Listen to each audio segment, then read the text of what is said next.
In this video, we're going to take a look at building a guardrail for a set of winder stairs on the inside. I'm going to do another video later on the outside if I get enough interest in this video.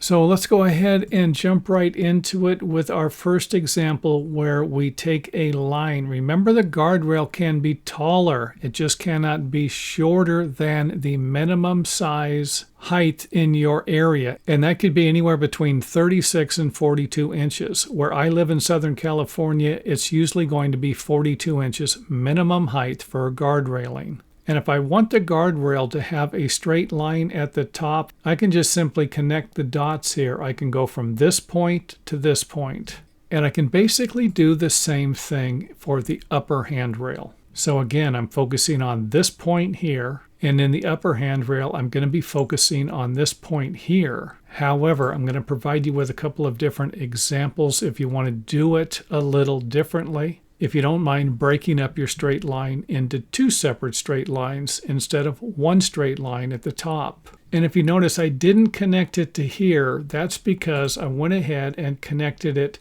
to the top line that I'm going to keep straight. Again, I can take and manipulate these lines. However, I'm not a big fan of doing that. And you'll get a better idea of what I'm talking about a little further into the video. So in this example here, I have a straight line going to a line that's going to dip down a little bit and then continue to be straight down here. And I can go ahead and change that to where I have this one here dipping down. In the same way, this one here is going up. Or I can go ahead and change that to where we have a straight line on the bottom and then we have two separate straight lines in the upper guard railing. And let's go ahead and zoom in on that to give you a better idea of what we're doing. And remember, the minimum distance is going to be measured from the front of the step. So as long as your lines connect to the front of each step or are higher, you're not going to have a problem. Higher here, connecting to the front of the step here, and then a little higher here, and then connecting to the front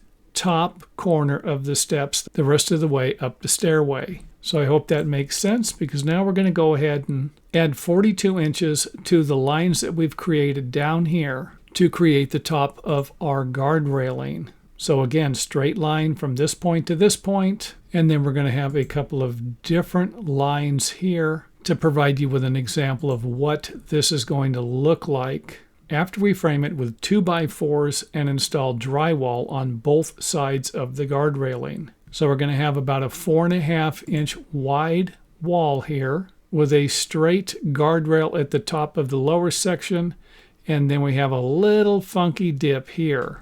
And believe it or not, I've never came across a situation like this. The upper guardrails are always straight all the way through, just like this one here. However, I needed to provide you with an example of it in this video so that I could go ahead and change it and make it straight here. And of course, I think this looks a lot better and should provide you with a guardrail that will meet building codes that have a minimum distance of 42 inches from the front of the steps with a vertical measurement up to the top of the guard railing. So let's go ahead and wrap the video up here. If you want to see how I would do the outside guardrail, let us know in the comment area.